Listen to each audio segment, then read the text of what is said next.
Hey everybody, welcome to the Jeremy Redman. I'm getting a tad bit confused because I love that Not Boring Business brand, man. But I really like the Jeremy Redman brand, which is me.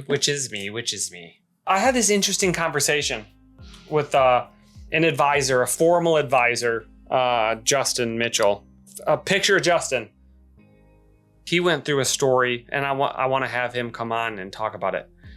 But we were having this exchange about like, we don't know if I said to him, okay, diarrhea. Listen to all that diarrhea. Leave that in, David. I said, I don't know if you can reach a certain level of success without being an. I think at a certain level, you need to have tendencies. Some tendencies. There's a book by an entrepreneur, Eli Broad, who's really big in LA, and at Michigan State. Oh, I forgot I had this on. He's the namesake of our school, of our business school. And he wrote this book called The Art of Being Unreasonable, I think. And he has started 2 Fortune 500 companies from nothing. Okay? Name the billionaire, right? Let's just talk about people who have made huge companies. You have heard stories about people being not necessarily the biggest. Think about like Bill Gates counting the cars in the 80s or 90s, right? Counting the cars, like seeing the cars at night, because that meant people were working harder. Or the infamous story about Steve Jobs firing someone in the elevator. I'm not saying any of those things are valid or good. They're not good. And what Justin and I were talking about is, I said you have to be like at least privately. You have to be a private at a minimum. I'm constantly thinking about this. And I was watching a show. What was it? What was the show? It was on Apple Plus. Yeah. It was Trying on Apple Plus. And there is an scene in there. One of the characters goes to Anonymous or something. And they're going through and they're telling each other stories. And one of the self-described that were trying to get help so they can help other people and not be so. And the lady who was there who said eventually that she was proud to be an because push the boundaries and keep the world moving forward. And you have to think about that for a second.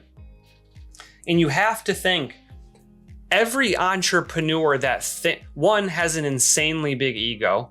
Every entrepreneur, especially venture-backed entrepreneurs, have to sell $1 billion world-changing journey to investors. How much of an egotistical / do you have to be to think that you and the team that you assemble is going to change the world? One, you have to be an egomaniac to think that, because a good product alone will not do that. That's a fact. Okay. Now, there's the story of the founders of Airbnb and what they did early on, right? Where they weren't having many bookings in the Airbnb platform at the beginning.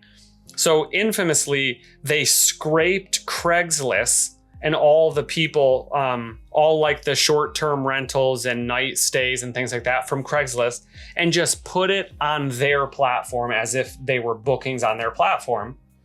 Then, like we talked about in the last video about the Flintstone startup, right? So they would scrape Craigslist, put it on Airbnb as if there was Airbnb. People would book on Airbnb, and then they would book manually or semi-manually, automatic maybe, on Craigslist. Honest, but boundary breaking. Nice people, and again, we can define what is or isn't, right? We can truly do that. But I'm telling you, that's not a not that does that. Okay? People who demand stuff in life normally work their off to get it. Normally. If not, it's just a request. It's not a demand. People who demand things of other people and themselves are what could be defined as Sorry, Dave. I know this is just where this video went. Dude, the people in the comments here or the comments on TikTok or whatever, like if you disagree with this, congratulations, you're not an But also that sucks because I don't think you're gonna reach the pinnacle of success you think you might have the potential to reach. That is what I think. And again, it's a question mark. Highlight question mark, Dave. Like, all right. That's the question I ask myself. Dude, I always used to say it's not money that changes people. It's the process of getting it that does. It's the people you gotta step over. I know how this sounds, and I'm not where I wanna be. Sometimes because I think in a lot of areas I'm too nice, or I give too, that sounds stupid. I give too much. I have a healthy respect for people's feelings. We'll say that. And I care a little bit about, I can't just throw them away. I know, I know the companies in the right or whatever will be like, cool, fine, refund or whatever. Like, we don't need poop talk.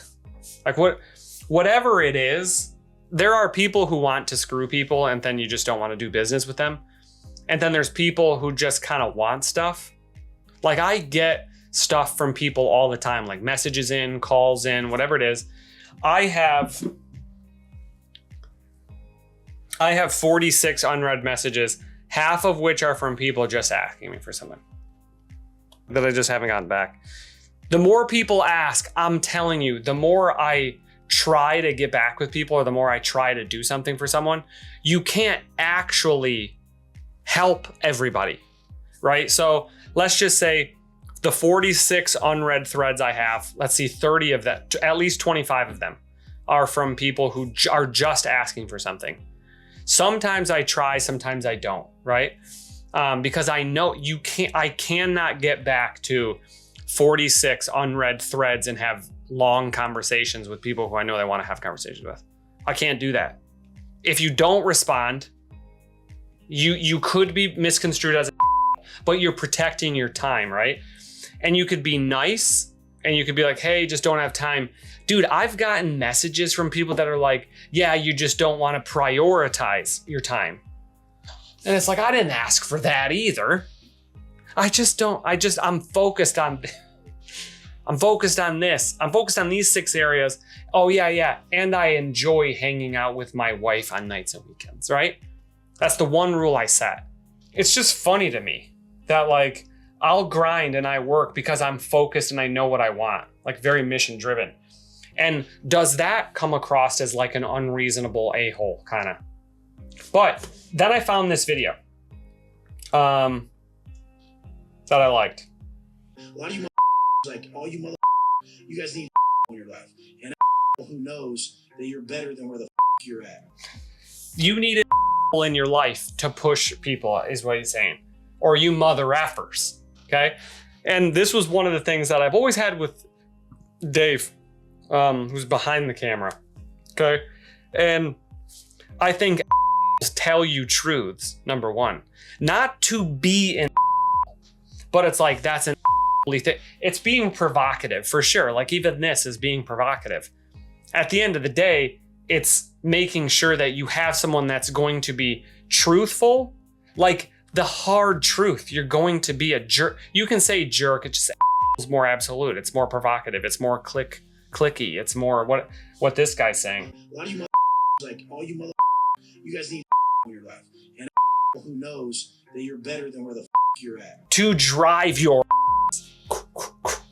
to show you can do whatever you want to do. You think it's nice that I write down my top 5 people and I tell them that? If you haven't gotten a call from me, you're not in my top 5, right? Everyone wants to make these cute lists about being in someone's top 5. Newsflash for you. Write your top 5 down and then write 10. 5 more that could be.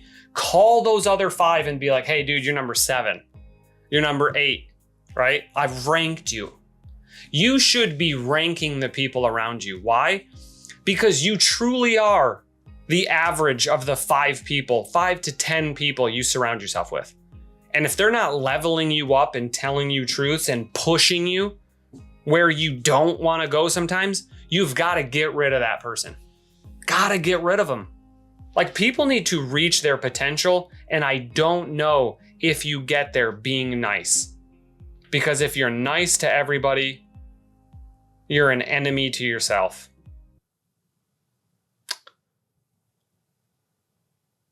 I must have heard that somewhere. That couldn't have been mine. I feel like I had to have heard that subconsciously. If you're a friend of everybody, you're an enemy to yourself. But anyway, yes, do that. 1, can you try to be a to your friends and drive them, right? Be like, hey man, you're not doing it.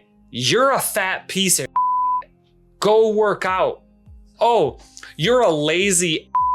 Why? Because you told me you were going to do those coding lessons last week and you got nothing done. I'm not going to be your friend anymore if that's what you're going to. Yeah, that would change. I only want to be with people who are going to do things for themselves that they set out to do in the first place. Follow through. So let me know in the comments, is it possible to reach the pinnacle of success or the pinnacle of your potential without having some tendencies? Let me know